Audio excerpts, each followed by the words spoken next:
August 14th, Beautification and Public Art Commission agenda. Thank you for being here. I am Mike Cruz. It is 4:01. I am calling the meeting to order. I will start with roll call. J. Mike Cruz is present. Claire Edelman Heath. Present. Anthony Garcia. Present. Claire Johnson. Carla McCord. Present. Matt McGrath. Present. Chris Verrill. Present. Thank you. Moving forward. A point of order, Chair. I'm sorry. I think we do need to instruct the commissioners that in order to be recorded, you need to push the button by your mic when you speak. Thank you. Do So, we need to redo roll call? please. Okay. Starting over with roll call, please. J. Mike Cruz is present. Chair Edelman Heath. Present. Anthony Garcia. Present. Claire Johnson. Carla McCord. Present. Matt McGrath. Present. Chris Verrill. Still present. Thank you. I do see somebody, a C on the, That is council chambers. That's the room. oh, that that's we're in right council chambers? Okay, I just wanted to make sure since Claire started with the C that it wasn't Claire Johnson. Thank you. So moving forward to the upcoming events, we have a regular notice on our agenda to look at Flagstaff 365 for all events that are related to our work here and our local community. If you could please remember to check that. If you're not on the email list, it's a good thing to get on that. Public participation, do we have anyone here for public participation? Yes, Chair. We don't have the person here yet, but former Vice Chair Lebarsky, citizen Sandra Lebarsky, has indicated that she would like to have 3 minutes before discussion item H1. She said she might be late and hopefully will be in time for that. Wonderful, thank you. Moving forward to the approval of minutes, did commissioners have an opportunity to look through the minutes of the July meeting and have any questions or comments or feedback?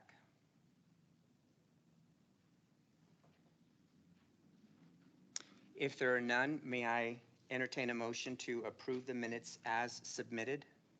Motion to approve. Seconded. Thank you. It's been moved and seconded to approve the July meeting minutes of the BPAC meeting. All in favor say aye. Aye. Aye. Aye. Anyone opposed? Anyone abstain? The motion carries and the minutes are approved. Thank you. Moving forward to the first of several announcements tonight. Staff? Thank you, Chair, Vice Chair, Commissioners. We have a new project that is coming our way for consideration. It's called the Wedge, and I have written out, in the agenda, some of the specifics that are known now. But Capital Projects approached us. It is a very fast-track project as far as design. There will not be an opportunity to get an artist on board before design, so it will be something that we will have to try to tailor design so that art can be accommodated after the fact. But I don't know all the details of the project yet. There is a public meeting that will be on August 31st. At least that's the tentative date that they are seeking. It is going to be here in council chambers. We do not have a time yet. As soon as I get the time, I will send it out to you.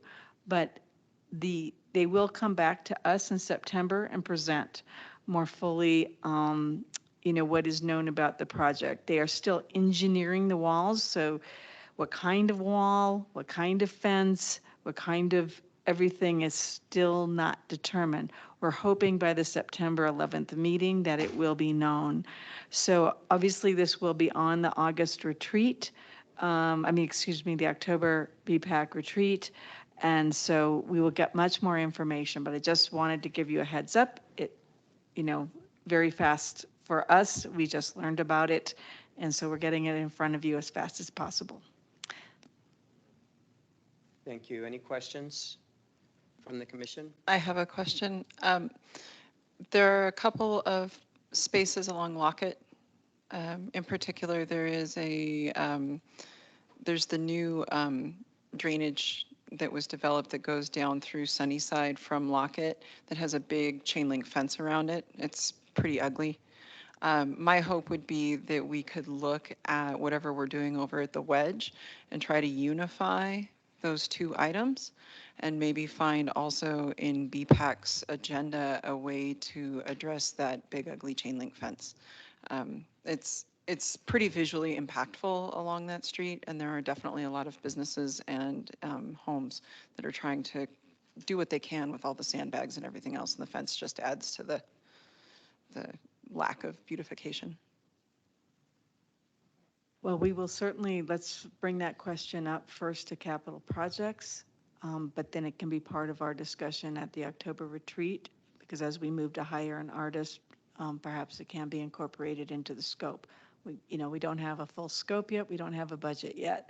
So it's all up for our determination as long as we can get the cooperation of the departments, the other city departments who are working on it. Understood and appreciated. Thank you. Thanks for putting that on your radar, Jenna. Moving forward to the second step announcement.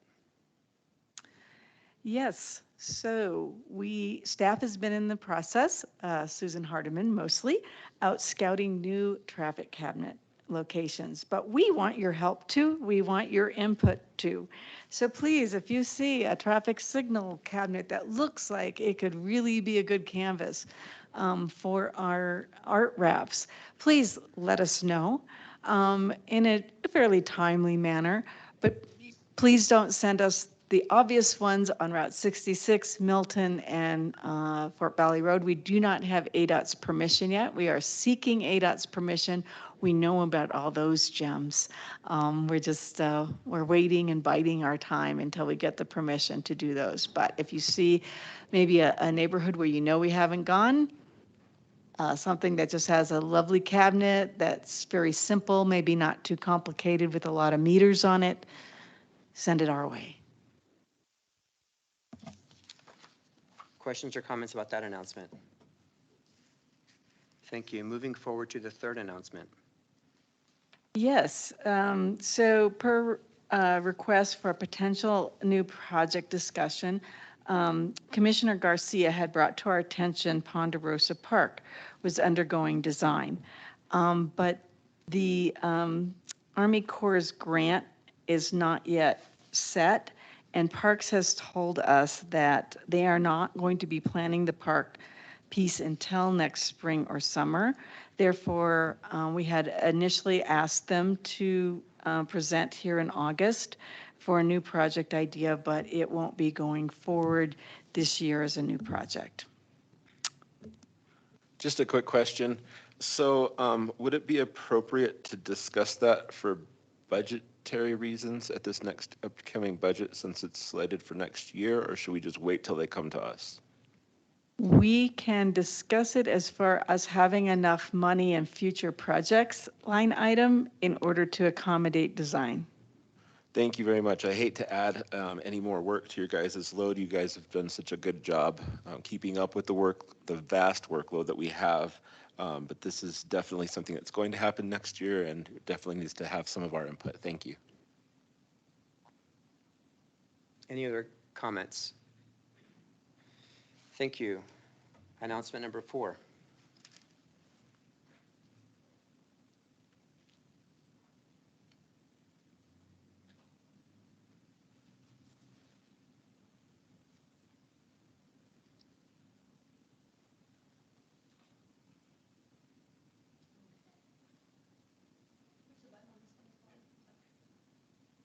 All right. I am here today to provide you with an update on all of the outreach that I am doing for 2 projects. The first, the Beautification and Action Grants, and the second is the Indigenous Representation Project. So First, for the BIA grants, these two opportunities are running simultaneously. They both opened on August 1st, and the deadline for BIA grants is September 15th. And obviously, the call to artists, the deadline is September 12th. So I am right in the middle of all of the outreach. Thus far, we have done targeted emails to our listserv, which includes more than 375 subscribers. And most recently, on August 10th, we were included in Creative Flagstaff's list email, to more than 6,700 subscribers. Of course, I'm doing some grassroots marketing as well, distributing flyers to local businesses, nonprofits, and galleries. And then new this year, starting next week, we'll be running 3 weeks of morning spots on KNAU to let all of our business owners, nonprofit organizations, community members, individual artists, etc., know about this wonderful opportunity. Oh, and as an aside, I was interviewed by CAF Country this morning, where I spoke about all of the wonderful economic and intrinsic benefits of this particular opportunity. Let's see what else. The press release was sent out by the City of Flagstaff, and here you'll see our first inclusion, which was in Flagstaff Business News in July. It was a wonderful 2-page feature with a shout out to our BIA grants. And then obviously other inclusions on social media, not only through the City of Flagstaff's media platforms, but also Creative Flagstaff. And then most recently, I presented to the Sunnyside Neighborhood Association regarding the opportunity. So our Indigenous representation outreach is going really well. It's a national call, but it has a very strong local, state, and regional focus. So again, we've done targeted emails to not only our listserv, but we've also asked other public art programs in the Southwest to alert their subscribers as well. And that includes the City of Albuquerque Public Art Program, the National Hispanic Cultural Center, and the New Mexico Arts Public Art, an email to their listserv. And then I've also sent, it's now reaching 100, personalized emails to 100 organizations, galleries, museums, sculpture programs, and personal arts colleagues, not only in Arizona, but throughout the Southwest. Again, we've been included on social media platforms, and we've distributed collateral to local galleries, nonprofit organizations, etc. Most recently, I also made 2 visits, one to the Tuba City flea market and another to Gallup Flea Market on Saturday in an attempt to recruit artists for this opportunity. And then finally, just some presentations as well to the various commissions in the City of Flagstaff and in Coconino County. But we are receiving great feedback. I've included an image here of Navajo sculptor Melanie Yazzie, and she is represented by the Glen Green Galleries out of Santa Fe, and they will be submitting 2 proposals for the upcoming project. And that is all I have today. Thank you. Any questions or comments for Kristen? I just have a quick comment. I really appreciate the outreach that you talked about, and I was present at that Sunnyside Neighborhood Association meeting, and I thought it was great. I just wonder how many other neighborhood associations would like to participate in that outreach as well, so we can get it more covered citywide. I myself, and I'm sure other commissioners would be willing to hang out with you guys when you guys did that. Also, what about bringing a commissioner to like the CAF radio announcements, for instance, just to have that citizen's perspective on whatever you guys are talking about. Maybe you guys can coordinate what you guys will be talking about around those issues, just to add that extra voice and to add an extra perspective. I think it would be great for the commission and for the department as well. Great. Thank you for the input. Kristen, I'll just add, as you're working through that first slide, I was going to say you should get on CAF because they're always looking for folks. And then you said, are on CAF. Just wanted to say a really great job with all of that outreach. Thank you. They've been Like, fantastic. He is literally giving us a shout out multiple times a day for this opportunity. And I listen to NPR, so thank you for getting on KNAU. Okay, the next staff announcement is concerning Commissioner Garcia's idea to have an Arts and Humanities month flag for the month of October. And this will be set on the September agenda for discussion as to whether to include as a new project in the October retreat.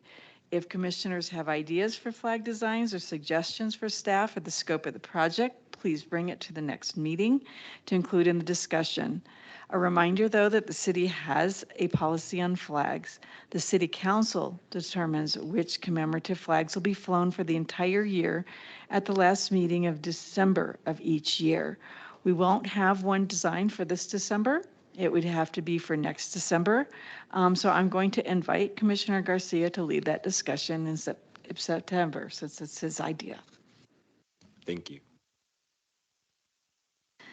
And then I just wanted to let you know that there will be a memorial plaque for Brett Peterson, who's the capital improvements engineer on the Lone Tree Overpass. The artists involved in the project, Marie Jones and Lori Lundquist, will be involved in the design to make sure that is incorporated with their artwork. Well, so it is anticipated that it's going to be kind of on the acme point of the overpass. But Mr. Peterson was very involved in making the overpass happen, and he very much had dreamed of standing at that acme point and taking in the view. So we're going to help make that happen, and so I just wanted to let you know, when we have the plaque design, of course, we will show it to you. Thank you. Moving forward to chair announcements. For chair announcements, I am going to let my friend from Flag Leadership Program, Jeremy DeGator, speak so that he can have an opportunity to address us and then not have to wait for the rest of the meeting. I do have one commissioner who wishes to speak for just a second and abstain from the conversation. Yes, I'm on the Rio de Flag project team and need to recuse myself from the conversation. Thanks all. As a point of order, we're taking item H1, a discussion before the action items that are next. And I think this is the point where our guest, actually, citizen Sandra Labarsky, wanted to make a 3-minute statement. So Sandra, if you would unmute. And also as a point of order, I would like to say that Claire Johnson joined us during the announcements. Thank you. Okay, go ahead and speak. Welcome, Sandra. Thank Yes. you. It's nice to see you all in the chamber there, and I'm sorry I'm not with you. But I appreciate the fact, the chance to speak about the Rio project and the attention you all are giving it. And I just want to say that when I was first on the commission and the Rio project was presented to us, it was presented as a water moving project, period, and didn't have any attention given to its beautification or aesthetic aspects. And in fact, of course, as you know, it's not just a water moving project. It's one of the biggest infrastructure projects that the city has ever undertaken. And yet it's received very little attention around its aesthetics. And because it's an infrastructure project, as you know, it's hard to beautify something like this after the fact. It needs to be done beautifully to begin with. My worry, I'll tell you, is that if you look at the riprap channel that's east of Warner's, you'll see what I'm worried about.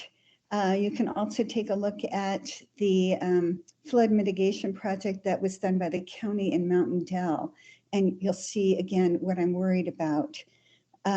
It's what happens, I mean, these places are not beautiful and the people who live by them are complaining.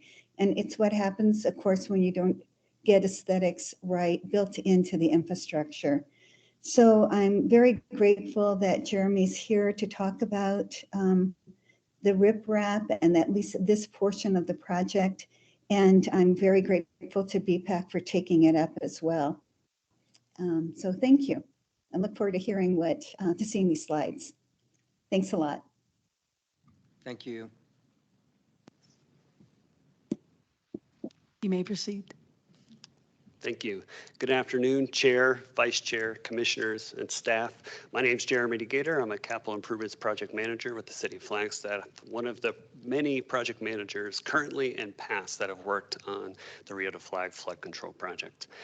As Ms. Lubarski mentioned today, we are here to discuss the grouted riprap, specifically some of the examples or areas that she brought up recently. There have been some opportunities over the past several years to provide some feedback, and we have heard this comment, and this is just to talk us through briefly what this project will look like.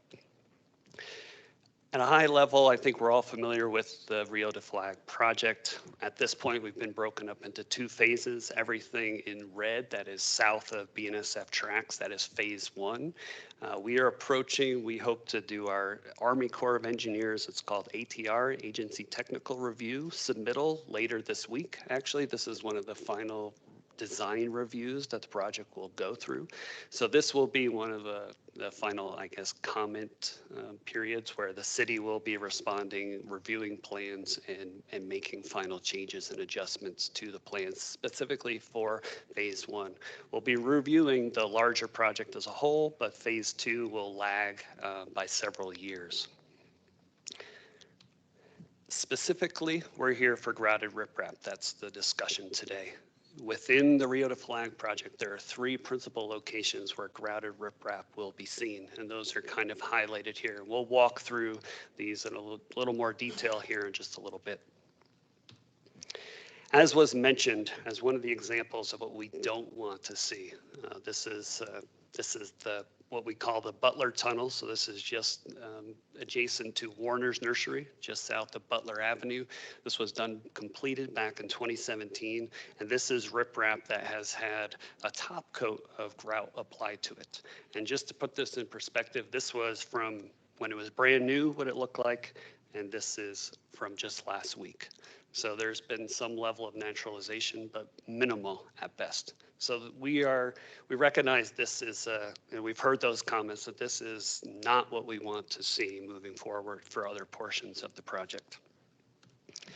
What's currently in the plans, this is what it shows for these grouted riprap sections. So contrary to what we saw in that previous photo, the grout portion is at the bottom. So the rocks on top, the top 4 inches or so this should not be a topical application of sprayed on grout.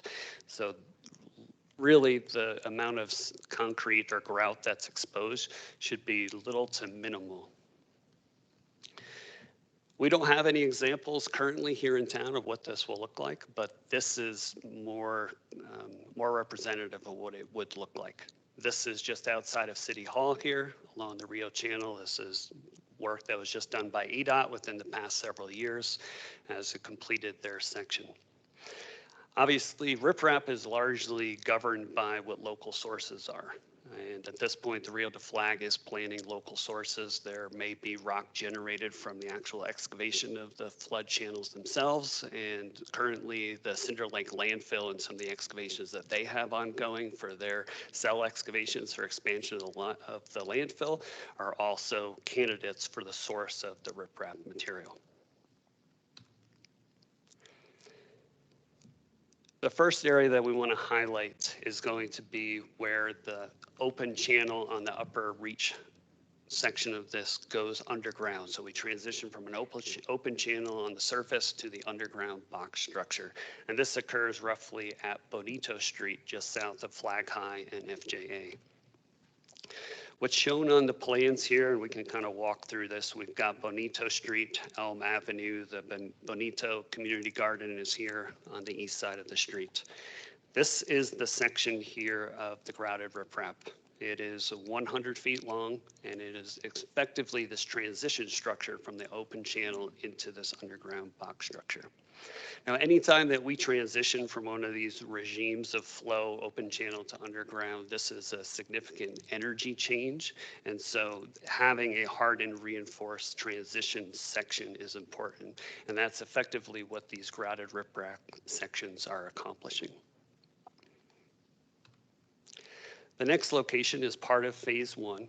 And this is located just east of the BNSF Y, which if you're on Google Earth, you'll see it looks just like a Y. It's where they have been able to turn trains around in the past. This is where we go from the underground box structure that is traversed through downtown Flagstaff, and we go back to an open channel. And again, similar kind of situation where we go from a box structure to an open channel. This is a significant change in energy as that water flattens out. And so what's shown here on the plans is this is the outlet, and then we have 200 feet of the grouted riprap section. What happens downstream, and this is the case on the previous exhibit, is that this is also riprap, but it has a layer of soil and it will be vegetated on top of that, so it will be naturalized. And there have been renderings that have been provided in the last 3 or so years that kind of give an idea of what this will look like. Certainly it will be impacted during construction and when it gets rehabilitated, but it will be put back and revegetated. The final location for grouted riprap is on the far western end of this current phase 1, and this happens in the area of the Mill Pond Apartments and Chateau Drive.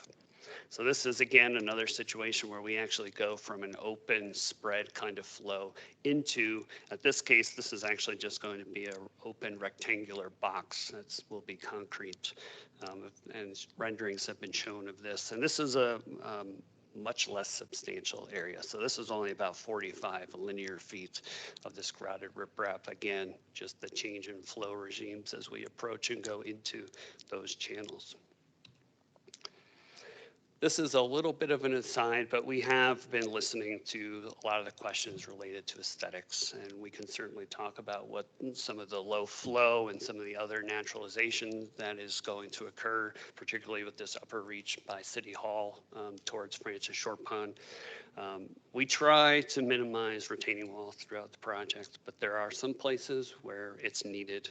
One of those examples is going to be here outside of City Hall when we replace the City Hall pedestrian bridge.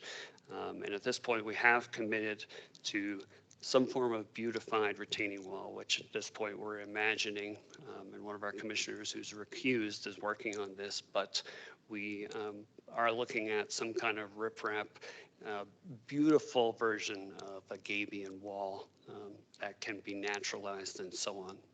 There are some other places, like I said, we're working to eliminate retaining walls where we can, but through this naturalized section, this would be representative of what we expect to include as part of the project for retaining walls. So with that, that concludes my presentation. I'm here along with some of the other project managers and our capital improvements engineer to answer any questions that you may have, to address any of the concerns that have been expressed and that have been heard. Thank you, Jeremy. So remember, folks, this is just a discussion. There are no action items. Are there any questions or comments for Jeremy or his team about the presentation? Is there a specific feedback that you're looking from us? Well, at this point, I wanted to show you what the plans were. I think we've heard that what occurred at the Butler Tunnel is not what we want to see moving forward. We can certainly, we've heard those concerns, and we're going to do the best that we can to get as natural a look as possible. Some of the challenges are on the operations, like the engineering part, where we have to have a hardened transition structure. So whether or not, you added some layer of soil over some of that grouted riprap, it's going to be right on top of concrete, may not be terribly successful to actually establish vegetation and so on. But as we saw with the picture of the Butler Tunnel, just the natural sedimentation that happens over time, plants are amazingly tenacious, right? We see them grow in amazing spots. So I guess to kind of set expectations and let you know what we expect this to look like, and that it will not look like what some of the concerns have been. Will we have a role in more finalized plans in terms of suggestions or? For phase two, there will be an opportunity. There's ongoing work. Like I said, we're splitting the project into two phases, and what we're hoping to proceed with in the next year or so is with phase one, which is south of BNSF tracks. North of BNSF tracks, where we've got this low flow channel effectively from Route 66 up to Francis Short Pond. That's one of the areas that we're currently very focused on with Foots Trail, some of the beautification and so on. And there have been some conversations. We've had some preliminary conversations with beautification about some of the opportunities when we replace the pedestrian bridge just outside of City Hall, as far as what we could accomplish there from some aesthetic enhancements. So I would say the opportunities are largely going to be confined to that phase two, which are several years away at this point, because we're finalizing design right now in phase one. So Jeremy, when the designs are finalized for phase one, can you bring them back? And also, if there's an opportunity for us to, for BPAC to possibly, finance an alternative, how would we hear about that? So that we could, maybe, put some funding in the game to maybe get a better option. At this point, we want to hear your feedback on what we just saw as far as any kind of proposed changes. At the end of the day, this is an Army Corps project. So we can take whatever it is that we hear, we can go back to the Corps, we can have that conversation, right? And we have done this in the past, and we'll continue to do this. So at this point, I can't commit to what the outcomes would be, but I can commit that we will take feedback that we have heard, desires of what this might look like, and we could explore the art of the possible. Thank you. I had a question about the box culvert that you were talking about. Will that be surrounded by a fence as well, or will that just be opened up? So here, we'll go back to Butler Tunnel pictures.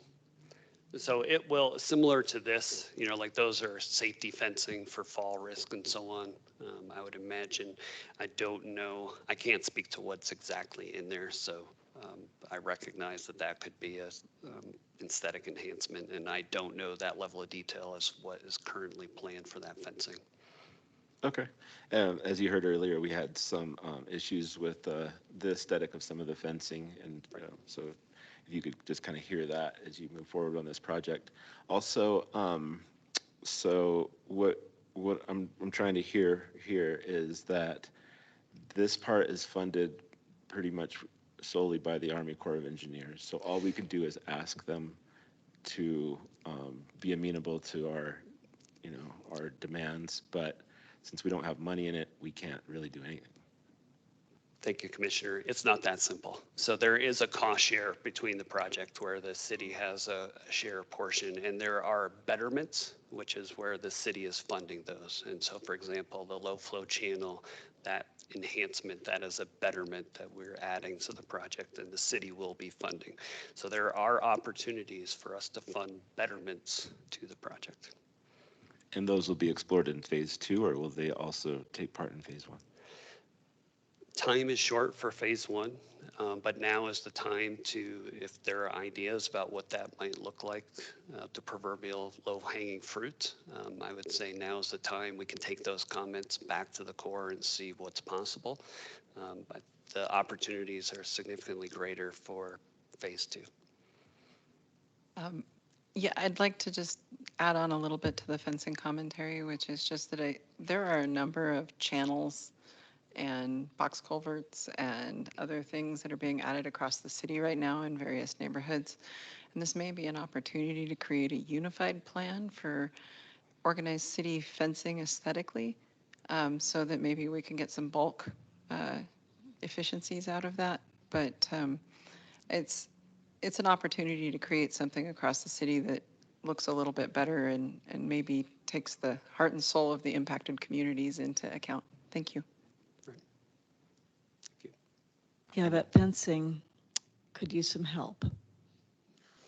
Can you please close with just a timeline? So you said timing for phase one is of the essence. You want comments now, and then that you want comments for phase two quickly. So what does that mean in terms of presumed calendar dates? I don't know that I can give you an exact deadline. As I mentioned, we're about to do that final submittal, which means it will be routed internally and so on for final design review. And that is a great opportunity for us to make these type of comments on the plans to see what can be incorporated before items are finalized.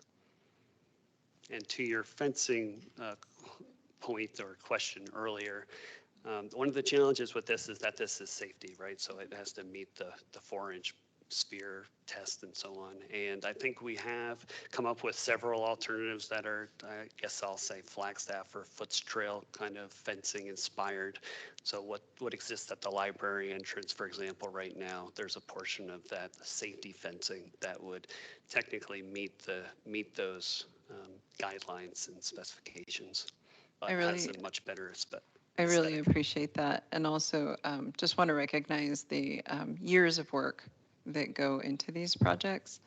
The things that our city project planners and you, Jeremy DeGator, do on behalf of the city, I think often go unnoticed. And as I'm watching things change across town right now, I know that you've had your hand in making those as good as possible. So thank you. Well, thank you. We appreciate that. Any other comments?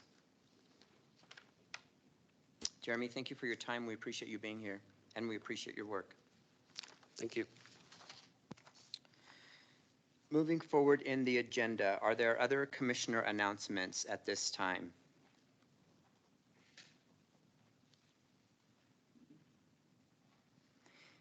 Hearing none, we'll move forward to BPAC Vice Chair selection, and I think staff has an announcement or a narrative that they need to read.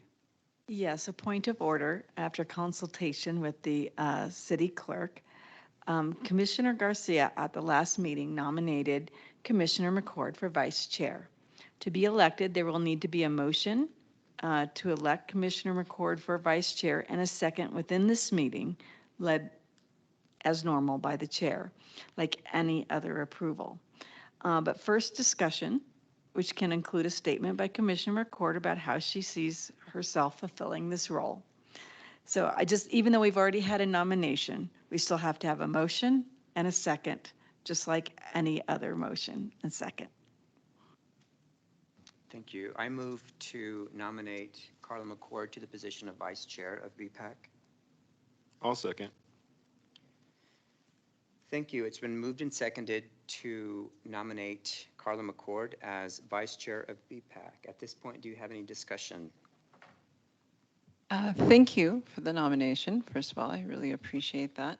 And then I really just wanted to let you guys know that I took a moment to review the goals of BPAC and to really think about what I do and whether or not it actually aligns with those goals. And so I really do, I think that first goal, having a commitment to creating and nurturing relationships and having an understanding of what the cultural legacies are that we're building is really probably one of the most important ones out of the 7. I'm not going to make you listen to all 7. But also, you have to balance that with strategy and thoughtfulness as to what projects we take on and why and how we take those projects on.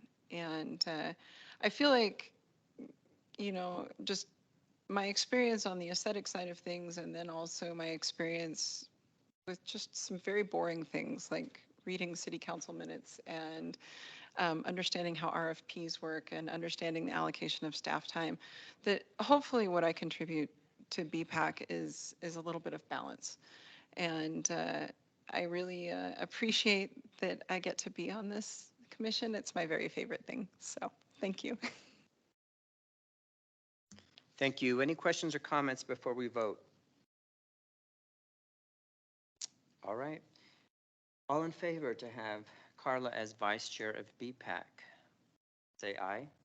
Aye. Aye. Aye. Anyone opposed? Anyone abstain? The motion carries. Congratulations, Carla. You are vice chair of BPAC. Happy to have you. Moving forward to the chair selection, staff again has a statement. Again, after consultation with the city clerk, I have a point of order. Commissioner Verrill at the last meeting nominated Chair Cruz for a second term. Commissioner Garcia nominated himself through contacting staff as I laid out in the last meeting. To be elected, there will need to be a motion and a second within this meeting, led by Chair Cruz, just like any other approval. Whichever motion to elect, whether it be to elect Chair Cruz for a second term or elect Commissioner Garcia also for a second term, albeit separated in time, is made and seconded first. Whichever one is made and seconded first will go forward. If it obtains a majority, no subsequent motion would be allowed. If it doesn't obtain a majority, another motion can be entertained. The first discussion, again, discussion can include a statement by Chair Cruz and by Commissioner Garcia about how each sees himself fulfilling the role of chair. Thank you. Commissioner Garcia, would you like to go first? That'd be great. Thank you. I'll just write the statement that staff asked me to write to begin with. And it just thanks staff and the commissioners for this opportunity to nominate myself for the BPAC chairperson position.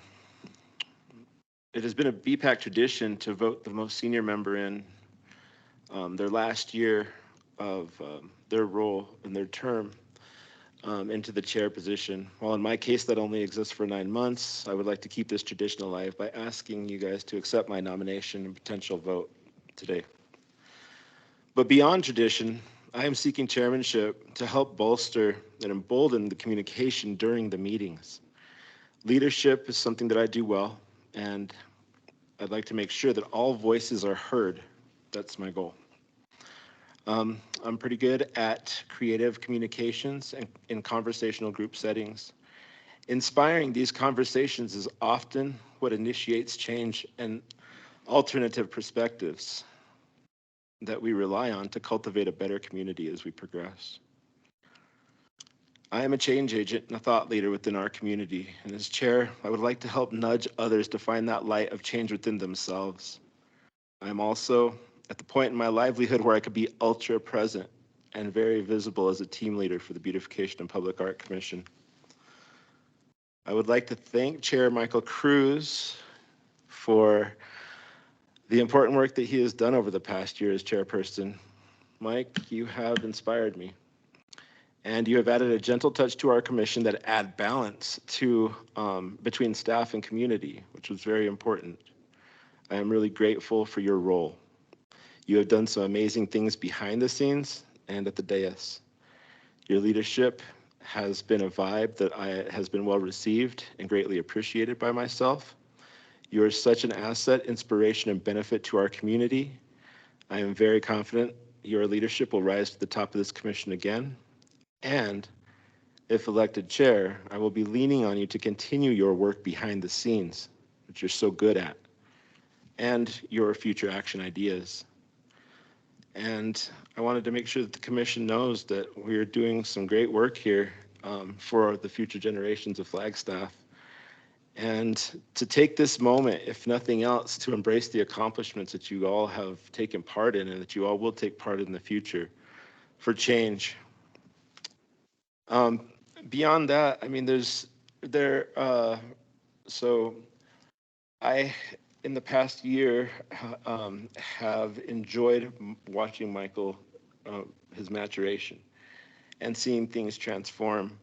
But I am also often apprehensive about the level of communication that the chair is supposed to inspire and spawn. At last week's meeting, you guys saw me kind of jump out and take control in spots and kind of push conversations around, but that's not a commissioner's role, and it felt really uncomfortable to be in that position just to push the conversation or to get more out of us as commissioners. I'm willing to continue to stay as a commissioner and continue to interject in that way, but it just felt uncomfortable, and that's the only reason why I kind of wanted to take that step back up to chair and help nurture a very important role for the chair, and that is communication within the commission.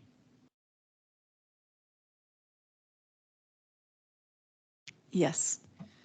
Thank you, Commissioner Garcia. I too am interested in being chair again. I appreciate the nomination at the last meeting. I too wrote a statement. I'm not gonna read it. I will just say that I have really enjoyed my year as chair. I enjoy the work that we do. It is one of the two favorite groups that I'm on. I'm on several. I'm on a county, a city, FUSD, and a nonprofit, and I really enjoy doing place-based work. I think it really creates a sense of belonging. For me, I came to Flagstaff in 2018, and one of the things that I did very quickly was get involved because I thought that the only way for me to feel like I belonged is to be able to have a seat at the table and have a voice and be able to shape the way in which the community that I live in evolves.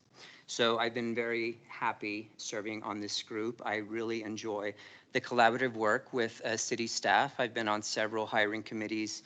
I did other things that are outlined in my candidate statement, focus groups. Beyond that, though, I came up with some ideas this year, right? It was my idea to do the tabling. It was my idea to get involved. It was my idea to be more visible in public with the hope of letting people know, people in Flagstaff, community members, really of the work that we do, right? I mean, who knows if anybody watches these meetings, right? Who knows if anybody pays attention to city council meetings? Thank you for doing that. But I think to the extent that we can really bring people in using social media, using involvement, using community groups. At every meeting I go, I sort of make announcements about my other groups that I'm on because I think it's important for people to know what's going on outside of stuff that gets announced on CAF or outside of stuff that makes it to Flagstaff 365. So I think, for example, the announcements opportunity in this group are really very important. If I'm elected, re-elected, then I will continue to really try to get us out in front of people because I think that's important for the work that we do. So thank you. And I think at this point, we need to entertain motions for each of us to be voted upon, correct? Again, I have to repeat what the city clerk said. Whichever motion to elect, whether it be for Chair Cruz for a second term or Commissioner Garcia for also a second term, is made and seconded first, that motion is the one that goes forward. If it obtains a majority, no subsequent motion will be allowed. If it doesn't obtain a majority, another motion can be entertained. Are we allowed to make a statement before we vote? Yes. This is a really hard choice. And I just want to put that out there. I really, really respect the organization and the clarity and the speed with which this commission has been getting things done. And I think some of that is due to the efficiency with which Mike works with the staff and the efficiency with which we move through these meetings. And I also have really experienced Anthony's passion and I actually modeled my own brief chairmanship on Anthony's really quite forward pushing commissioners into sharing their opinions. It was one of the most important things I think I took from that. And I wrote actually once a letter for Anthony saying that that was one of his strengths, is getting people to run discussions and getting people to participate in discussions. But also, I feel like BPAC has seen a lot of transition in the chair position, and that it really does derail things for a little while when we switch from chair to chair. And I don't know if I agree that commissioners can't push conversation. I certainly feel absolutely capable of pushing conversation, much to everyone's chagrin. So while like it's heartbreaking and I feel like I'm gonna have to, you know, have some coffees, I would like to make a motion to nominate, or is it elect? To elect Chair Cruz for another term, please. Second. I'd like to echo a lot of what you just said.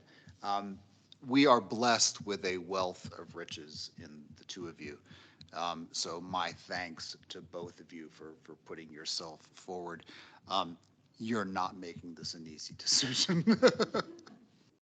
No, and actually the other part of it is I also know that Commissioner Garcia will be running for city council, and he has a lot of support here in this room, I think. And I just, part of that is I anticipate that transition and also the attention to that campaign. Thank you. Are we still in the discussion phase? Yes. Oh, cool. So I really appreciate what you had to say, Carla. And I would have, if you wouldn't have piped up so dang quickly, I would have been the one to second for Michael. The only thing that I ask moving forward, Mike, is that we don't look at the clock so much, that we give a little bit more prudence to the community. It feels to me like a staff-run commission. That's not what commissions are, community-based. So everything else that you've done, you've, like I said, inspired me and taught me well, and I stand behind you 100% with what you're doing. I would just ask for you to keep consideration on that behalf, just to add balance to the balance that you've already taken by moving forward with moving things along with staff. And I thank you for everything that you've done for us. So that's a third from me. Thank you. Is there any further comment? Chair Cruz, you can go ahead with the vote. So it's been moved and seconded to re-elect me as chair of BPAC. All in favor, say aye. Aye. Aye. Aye. Claire? Anyone abstain? Aye, sorry. Thank you. The motion carries. And I am chair for another year. I appreciate everybody's support. Thank you.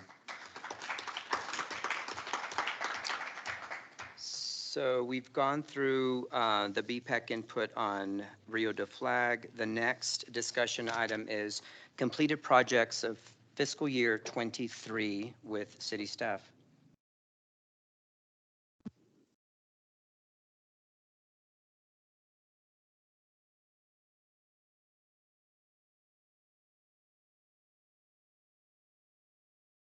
All right, I actually want this to be a group presentation because I will give a little bit of an overview, but I've written about each of these projects in my weekly reports. So, and I'm sure you've read every single line, and I don't need to repeat myself tonight. But we accomplished a lot this year. We've got returning projects that we've completed again for different phases, and we have new projects that we've completed. And so I just kind of want to group them, give a little overview, but I want you guys to talk about them instead of me. So first of all, I want to talk about the flower program and the fourth year. And I want to talk about some of the values that we went over at the October retreat last year, for those of you who are here, about why we do public art. And so I'm going to highlight for this group kind of that public art and beautification really humanizes the built environment and invigorates public spaces, and it's free and accessible. And so we are in this 4th year of a program that came out of the pandemic, although obviously it's been done in other cities and other towns. But we, parklets were made, places were, put off with wine barrels like in Heritage Square, which is kind of a really hardscape. We got to add some softness to it. We got to make these first planters, which, can also be used to block off traffic. And that was, again, part of that, expanded right-of-way use for the downtown that we wanted to look at. And then this year, we went to, at the very beginning of the year, last July, when I say beginning of the year, in the city, we are always talking about fiscal years, right? So we went and we built these, beautiful tall blue planters to match the gateway signage. And then this year we added to the Aspen Alley. So, I'm going to stop here. That's just a basic outline of this project. But, I just want to ask you guys about your thoughts about the flower program in the 4th year. I love it. I think it adds so much to see color and softness and greenery. So thank you. I'm always taking photographs and sending them and sharing them. I think they make the place look great. Thank you. I'll just echo that, especially the one at 4th Street is fantastic over on this side of town. I would second that. I guess I admit I have a bias as a landscape architect to plant some flowers, but seeing more, I think it really adds a lot to the spaces, and I see people enjoy them as I go downtown, and I agree. I think the representation for 4th Street is really fantastic and a good ad. Okay, thank you. And then along those same lines, oops, I got a heavy finger there. Sorry about that. This project that we just completed at Fanning Drive and Route 66 is actually something that has its roots deep at the beginning of the program. Beautification, is a word that not a lot of public art programs have, but the roots of this program are in beautification. And that was taking down the billboards in downtown Flagstaff, and then starting to do streetscape projects along Route 66, especially, but also the South Side streetscape, and maybe hopefully someday Sunnyside on the 4th Street corridor.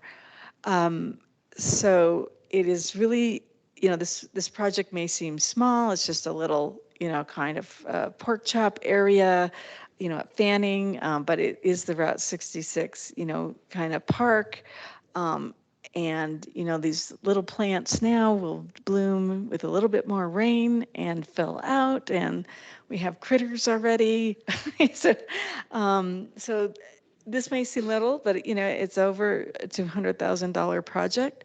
That's why beautification has so much more money in it than the arts and sciences. It was because streetscapes cost quite a bit. So I just want to put a plug in for this project.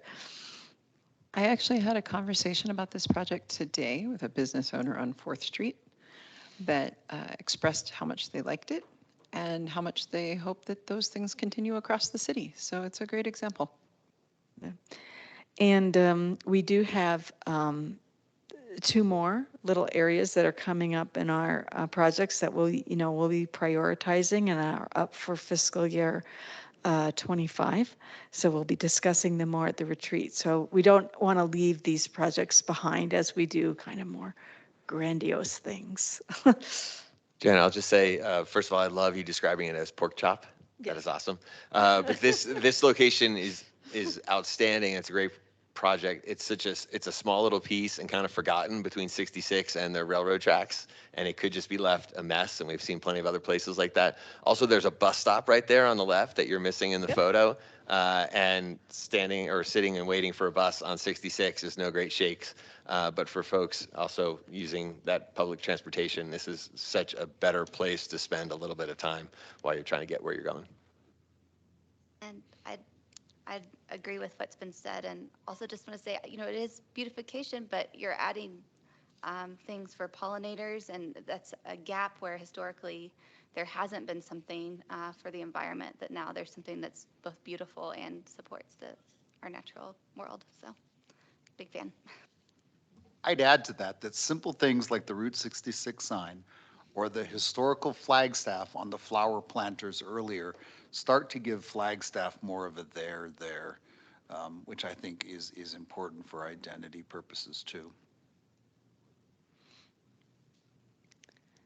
Thank you. I will go ahead and move on if there's no more comments. And so next, you know, public art reflects our society and adds meaning to our city and uniqueness.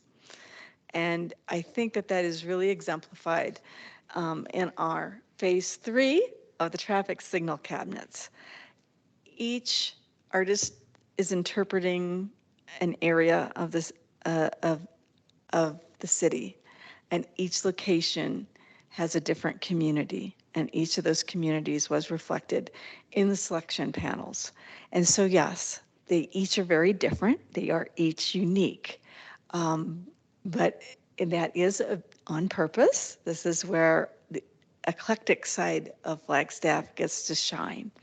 And I'm going to stop there. I'm going to add a little bit more about some of the BIA grants we did, but if anybody wants to have any comments again about this specific phase 3, then with a shout out to Susan Hardiman, who stepped in at the beginning of the year. It was her first major project with the city, and she did a tremendous job of getting these all executed and out on the street by the end of June.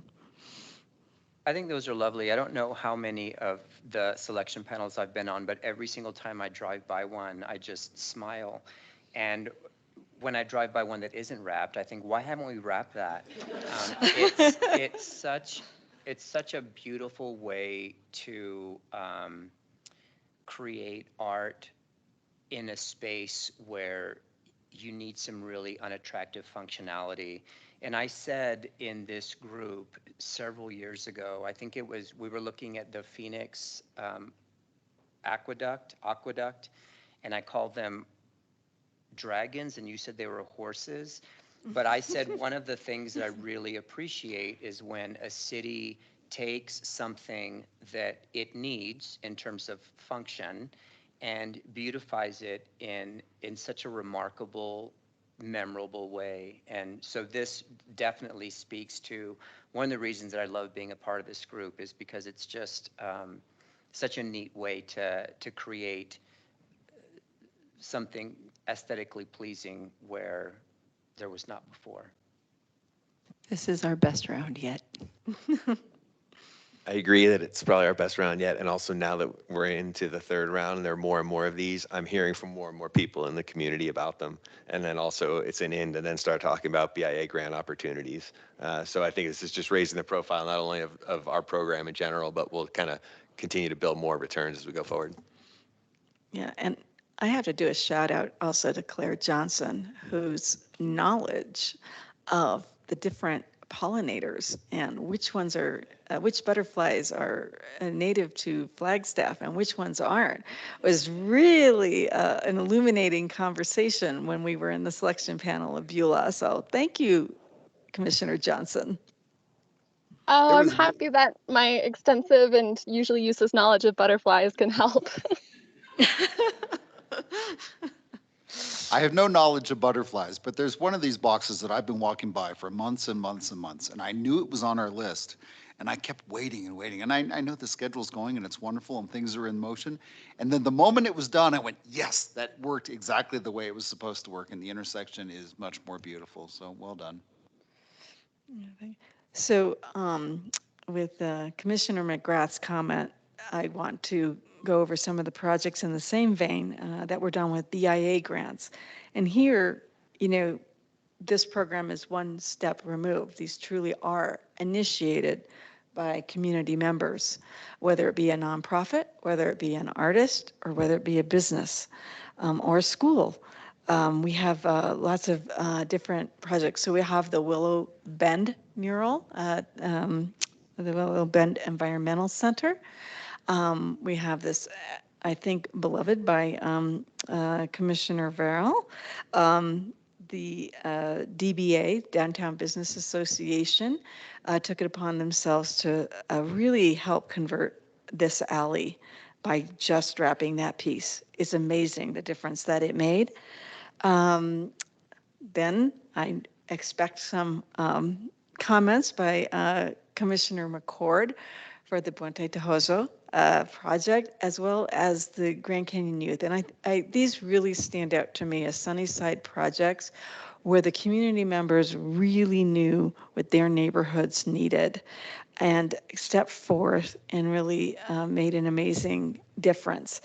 And then we have some that, you know, we have some lesson learned from, a little bit with how to work with schools, and our coordinator, Christian Corjito, and I have been talking through how to work with schools on future BIA grants. And then also, you know, with some of the businesses is maybe helping them a little bit with some of the expectations. They're still very successful projects, but they, you know, I think we could raise the level on some of them. So I'm gonna though open this up for comment because this is again the same thing. This the eclectic individual, you know, coming out for Flagstaff, and you know, this is something that other communities are afraid to do. I go to other cities and they're like, you let citizens just initiate their own projects? I was like, yeah, because we have awesome citizens. Of course we do. And we try to, you know, you can see all the outreach that we're doing. We want more of these. So with that, I'll turn it over to the commission. I promise not to talk about the garden very much. But come see the corn. It's very tall. And it's actually really amazing the snowball effect that this garden has had. There are multiple grants in consideration now for other parts of the school. The PTO is now forming a garden club for further maintenance. There's conversation about fixing the parking strips in front of the school. And as we talked about, you know, at the beginning, the hope is that beauty rolls downhill on 4th Street. And so those things are starting to happen, and this is what a BIA grant can accomplish, is a little bit of community pride and a lot of participation. Yeah, I also want to add, and it is a big shout out to Kristen, because we completed 5 this year. I know that number now is going to go way up for next year. And she's really working hand in hand with the applicants. And, you know, we're really excited for all the extra outreach that's been done this year. Great job. Thank you. Any other comments? Okay. Then I'm going to go on. Oh, there was one more. I almost forgot about it because again, it was at the very beginning of the fiscal year. And this was really a conversation with community gardeners, just about a little bit of recognition that they wanted. And they, gave a lot of feedback with the artists. And it was quite a collaboration actually between Artisan Metals and Sonia London Hall to come up with this kind of unique bike rack that announced the entryway to this project. I'm always a little, we need a better picture because that is a post that holds flowers and it kind of makes a gateway entryway. But they were just sandblasted, so they aren't Corten yet. It's not white. So they look a lot better now than in this picture that was taken at the beginning of last year. But, this is, the South Side community is a very eclectic community. And I think that this, this piece made the gardeners very happy. So, do you know it, Claire? You're nodding. Sorry. No, I think it's a wonderful that? piece. Sorry. Mm-hmm. The other Claire. Oh, never mind. I know. We're going to have that problem. I'm going to have to say Commissioner Edelman Heath and Commissioner Johnson. Sorry about that. But I saw Claire kind of nodding at me, so I just spoke out. So the other way that public art, why we do it, it really is a distinguishing part of our public history and our evolving culture. And this project may not strike you as a piece of evolving culture, but it really is. And the reason it is because the universal inclusion for the ADA was championed by the entire team, including we had the artist on the design team. And so making this project work, there's all these little touches. She worked hand in hand with WLB as part of the overall design. So she just didn't do the art. It's integrated within the rails, again, to encourage people to move along and use the sloping sidewalks and not the stairs. There's been complaints that the stairs are really small and off to the side, and it's not a grand staircase. And this is evolving design. This universal inclusiveness is where public design is going. And NAU has a couple of new buildings with it, and now the city of Flagstaff does, and it's also going to be part of the Downtown Connection Center entryway. So this is about actually being ahead of the curve. And then of course we have, kind of just all the patterns of Flagstaff incorporated within the books. And again, kind of like the courthouse, adding that little touches of color, that she brought. And I think that as Commissioner Verrill noticed, that there's certain things like with the Cortan that we're tying and unifying things together. And then I'm hoping these punctuations of color also become part of that visual language across Flagstaff, because we're starting to see the artists gravitate to that. You see it in the art fence. We'll see it in a minute. The art fence at the airport. Again, the Cortan, a unifying material, and then these splashes of color, in each, though unique in their own way. I was at the farmer's market yesterday, and I've never seen such activation in that space. People were eating their meals there from the farmer's market. Children were running up and down the paths. They were looking at the art. It took an unused space really and made it into something that became a supplementary picnic area. It became a place for Flagstaff to hang out. And it was just lovely. Also, there is actually a fair amount of overlap with those colors and the secondary palette utilized by NAU, which is probably good. I would add to this that I am so glad we're embracing sort of the cutting edge and design elements. I love Flagstaff. Sometimes change does not come easy. And you've got the folks who are like, oh, I want the old traditional stairway. I'm glad we're embracing new modern design techniques. I think that's a great step forward for the community. And I think this design really evolved with a sense of intentionality and thoughtfulness. And of course, creativity and beautification, all of that sort of stuff. When you initially sent the photos, I remarked that because I was on this selection panel, I remarked that I didn't remember the picnic tables and how great they look and what a great idea that wasn't sort of part of the initial sort of discussion. So the way that things evolve based on the relationship with the artists and the designers and the planners and the people who actually sort of do the work, I think it really speaks to it sort of taking a village in terms of putting together something that will be beautiful but useful in ways that the space wasn't so much before. Yeah, and I will add that the artist was very much an advocate of this front porch. And there will be some shade umbrellas coming soon. So for those of worry, but things that can be taken away because it's not needed all year. So next, art provides that intersection between the past, the present, and the future, and between disciplines and ideas.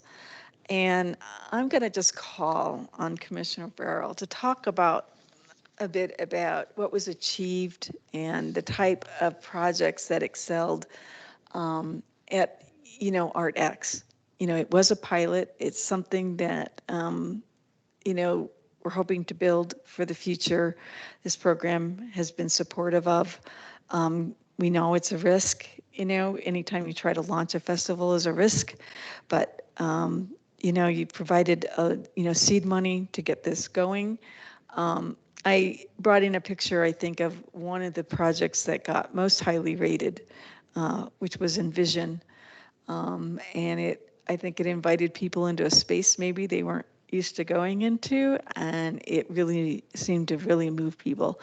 It may not have been quite as much fun as the Weasel Opera, but it was, a very moving piece. So Chris, why don't you talk a little bit about what we maybe achieved and then where we want to go with this? I'll keep this brief because I could talk about this for a long time. For those of you who don't know, I chair the ArtX committee with Creative Flagstaff. And what you're looking at there is one of 30 or 40 exhibits or performances that took place during ArtX as part of our pilot program. And the pilot program was designed with the conviction that artists are better off when we collaborate and work together. There are a lot of communities where artists compete, and I think that is to the detriment of the arts, and I think ArtX and the founders in the arts community here would agree with that. The ArtX Steering Committee is most of the major arts organizations in town, and a lot more than just that, collaborating on exhibits just like this to bring us together. And for a couple of purposes, primarily to increase the quality of life in Flagstaff, which is what we do on this commission, but also to drive the economy of Flagstaff a little bit. We are well aware that arts festivals can be economic drivers for the city, and we don't lose sight of the fact that that's important. So we did 1 year pilot program, and we successfully laid the groundwork for an official launch in 2024. Were there hiccups along the way? Absolutely. There are things we need to fix, and we're already working on fixing those, but there were so many more things that worked successfully that we are on a very strong foot for a successful launch in 2024. Another project, again, a little bit like the landscaping, we've had the Route 66 monuments. There's a plan, and we've executed nearly all the projects that we have kind of the right of way to do. So we put out 3 more monuments this year. And just a reminder, it's only about 2 years away that the Route 66 is going to have a centennial. And so I think I sent to you, a picture of, it wasn't actually this monument, it was one of the other 3 that was finished, as a gathering spot for people who had taken some historic tours, including of Route 66. It was a bunch of teachers, and they took their picture in front of this, speaking to, again, promoting Flagstaff. So that, this is a bit of a look to the past. This, I think, looks at the past in a very eclectic, fun way. Obviously, this project isn't complete. I'm very well aware of this, but I'm going to call the fence phase 1, and phase 1 is complete. And honestly, people love it so much just as it is that the medallions will literally be the icing on the cake. This is really the cake, and it's really great cake.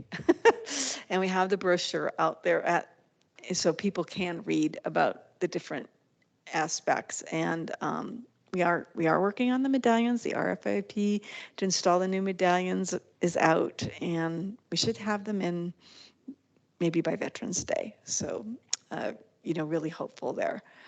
And then, something I find the QR code, kind of has had, past, present, and future. It is a past, it's a present, and it looks like it's hanging on into the future. It's still in a very effective way to get people to use their phones and add something to a public art project. If you haven't gone and listened, please do. Listen to all three. Dave McIntyre, the Community Investment Director, does a wonderful job reading the main poem. Rose Tohi reads a native poem beautifully. And I think Marie Jones talks really wonderfully about all the community input that went into what she ended up designing for the project. And that's the end. I'd love to give a little round of applause for staff.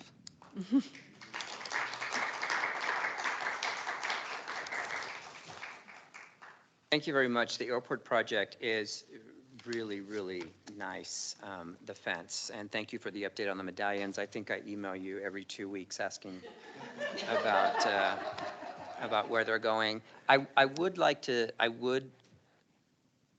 us to just sort of keep something in mind if we talk about,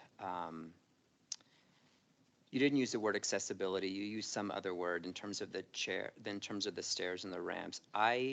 My mother-in-law has macular degeneration, and so I am really now super concerned with older populations and also people with vision problems. And so not actionable, just planting a seed with regard to QR codes. I think they really provide a wonderful opportunity to share information, but I don't know if anybody who works in accessibility would be pro or against the use of QR codes. And again, I'm not issuing any sort of statement or proclamation, just a call for sensitivity and awareness about opportunities for people who are older and don't have access to technology or visually impaired. That's why we also make wonderful brochures and different ways. And I will say that the plaque for the Touch Home Reach Sky, which is what the name of the project at the library is, if you go into the entryway there, it is kind of tucked inside the entryway, but it is also in Braille.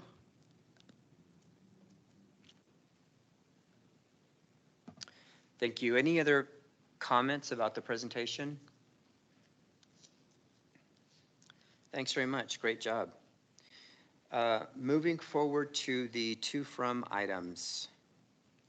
Staff, you're up first. None, Chair. I have a couple of things that I didn't say during announcements because of the presentation.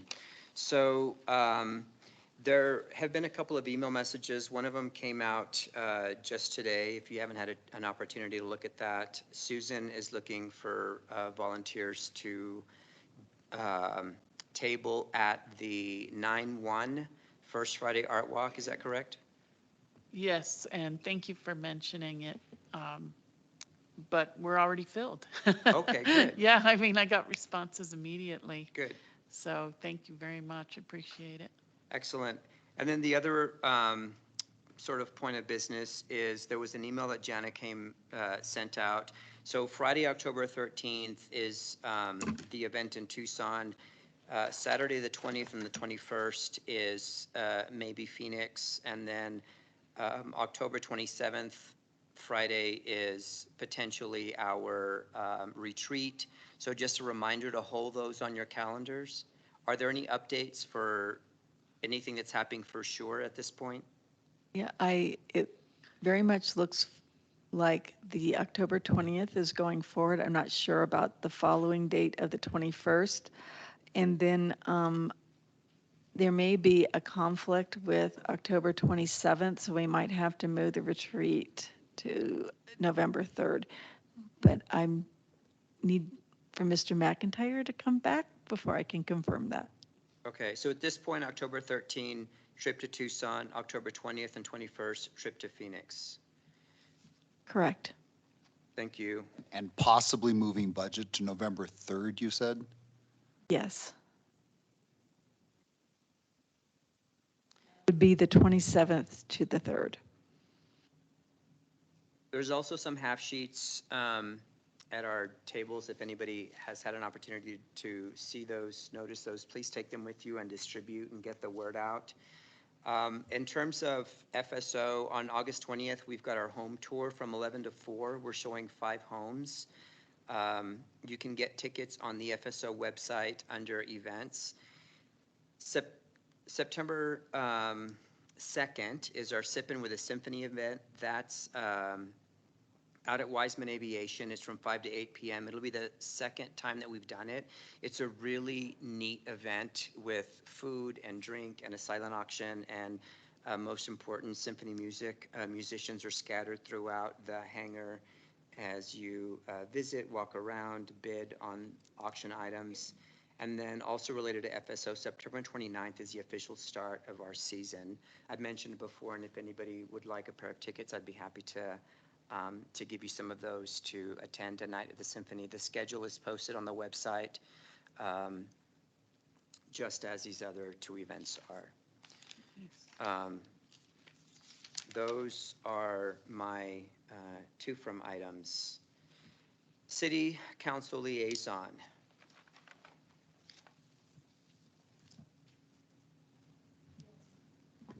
Feels weird to be on this side of things, but good.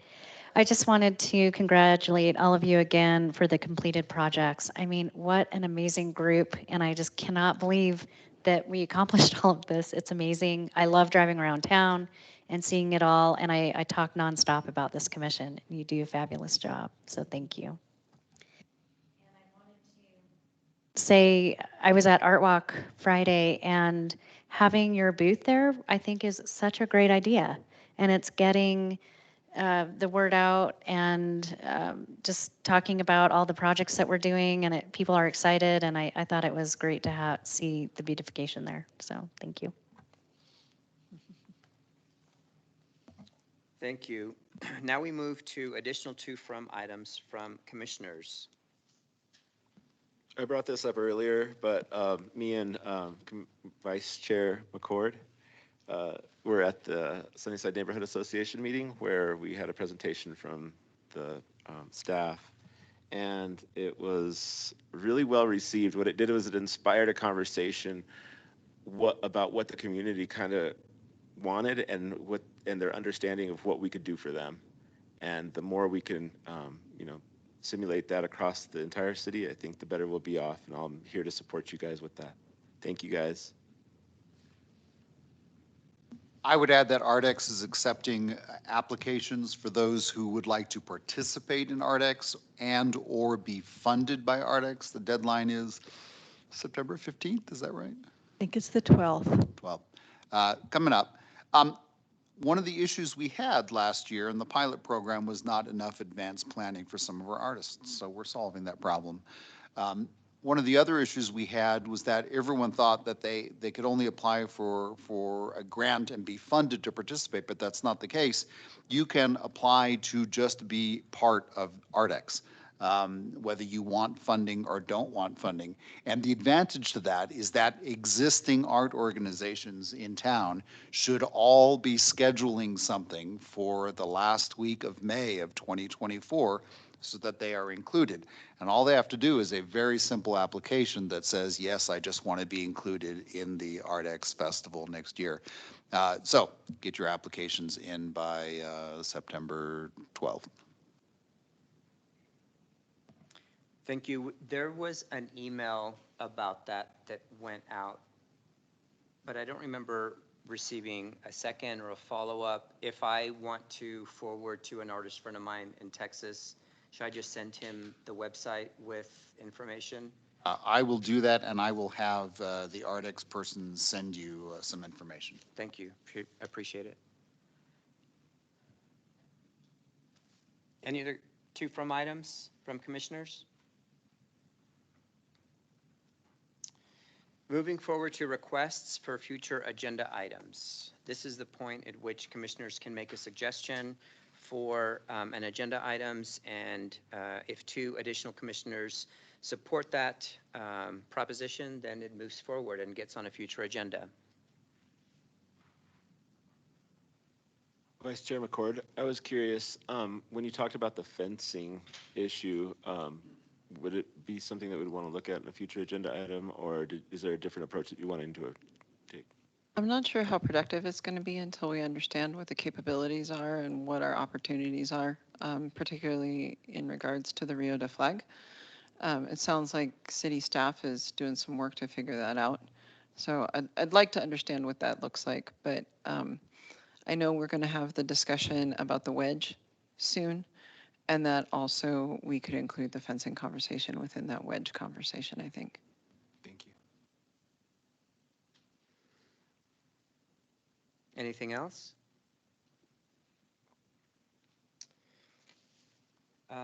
Hearing nothing else, the announcement of our next BPAC meeting is Monday, September 11th at 4 p.m.